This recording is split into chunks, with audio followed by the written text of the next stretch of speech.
ಎಲ್ಲೆಡೆ ಶಿವನಾಮ ಸ್ಮರಣೆ ಜಾಗರಣೆ. ಜಿಲ್ಲೆಯಾದ್ಯಂತ ಶಿವ ದೇಗುಲಗಳಲ್ಲಿ ತ್ರಿಕಾಲ ಪೂಜೆ, ಭಜನೆ, ಪ್ರಸಾದ ವಿತರಣೆ.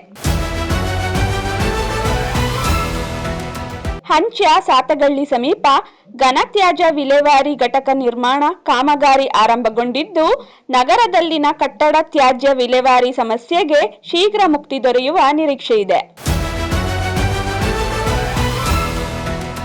ಇಲ್ಲಿನ ಪುರಾಣ ಪ್ರಸಿದ್ಧ ಶ್ರೀಕಂಠೇಶ್ವರ ಸ್ವಾಮಿ ದೇವಾಲಯದಲ್ಲಿ ಭಾನುವಾರ ಮಹಾಶಿವರಾತ್ರಿ ಪ್ರಯುಕ್ತ ವಿಶೇಷ ಪೂಜೆ ನೆರವೇರಿತು. ರಾತ್ರಿ ಶಿವಸ್ಮರಣೆ ಹಾಗೂ ಜಾಗರಣೆಗೆ ಅಪಾರ ಸಂಖ್ಯೆಯ ಭಕ್ತರು ಸೇರಿದ್ದರು. ಶಿವಮೊಗ್ಗ 40,000 ಲಂಚಕ್ಕೆ ಕೈಯೊಡ್ಡುತ್ತಿದ್ದ ಕೆಎಎಸ್ ಅಧಿಕಾರಿ ಸೇರಿ ಇಬ್ಬರು ಲೋಕಾಯುಕ್ತ ಬಲೆಗೆ. ಭಾರತದ ಹಿತಾಸಕ್ತಿಯನ್ನು ಮಾರಾಟ ಮಾಡಬೇಡಿ. ರಾಹುಲ್ ಪ್ರಶ್ನೆಗೆ ಪ್ರಾಮಾಣಿಕ ಉತ್ತರ ನೀಡಿ. ಪ್ರಧಾನಿ ಮೋದಿಗೆ ಸಿದ್ದರಾಮಯ್ಯ ಆಗ್ರಹ.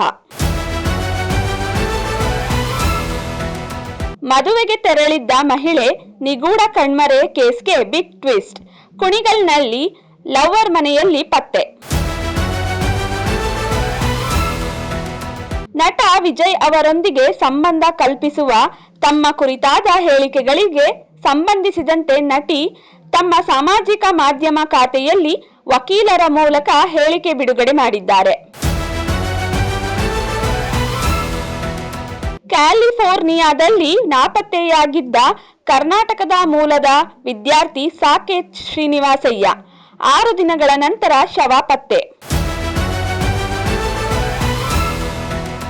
ಟಿ20 ವಿಶ್ವಕಪ್ 2026 ಭಾರತದ ವಿರುದ್ಧ ಹೀನಾಯ ಸೋಲು.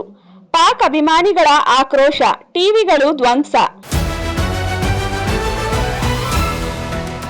ಶಿವರಾತ್ರಿಯಂದು ಶಿವನ ಮುಂದೆ ಹೆಜ್ಜೆ ಹಾಕಿದ ಶ್ರೀನಿಧಿ ಶೆಟ್ಟಿ, ತಮನ್ನಾ ಭಾಟಿಯಾ.